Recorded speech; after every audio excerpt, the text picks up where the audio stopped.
At agarang inaksyonan ng lokal na pamahalaan ng Nagilian ang isyu kaugnay sa maruming tubig na iniulat ng ilang residente ng barangay Palatawa matapos makatanggap ng mga sumbong mula sa komunidad. Sa panayam ng Bombo Radyo Kawayan kay Municipal Mayor Edgar Egay Capuchino, sa oras na natanggap nila ang reklamo patungkol sa kondisyon ng tubig sa nasabing barangay, ay agad nilang kinausap at nakipag-ugnayan ang hanay ng Nagilian Water District upang mabilis na matukoy ang sanhi at makahanap ng solusyon sa problema.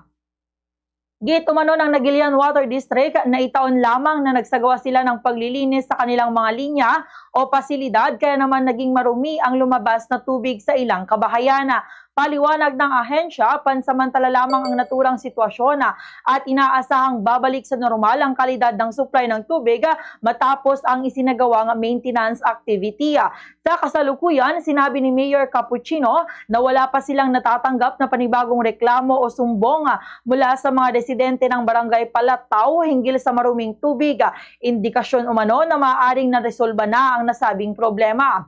Gayunman, tiniyak ng alkalde na nanatiling bukas ang tanggapan ng lokal na pamahalaan para sa anumang reklamo o concern ng publiko sakaling muling maranasan ang kaparehong issue.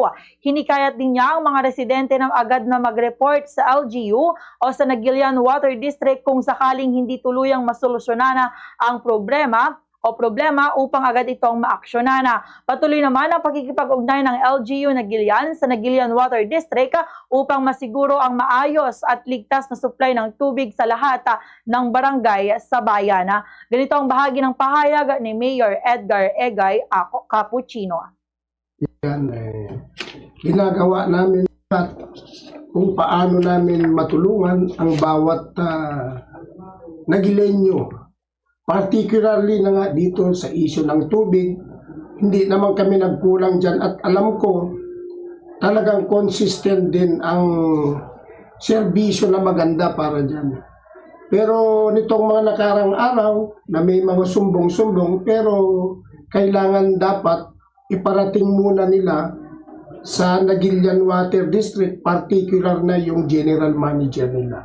At kung hindi kayang isolve yung problema, pwede nilang dalhin sa aming opisina dito sa Office of the Mayor at ganun din yung mga kapwa kong naglilingkod dito. Fast sa Radyo Bombo!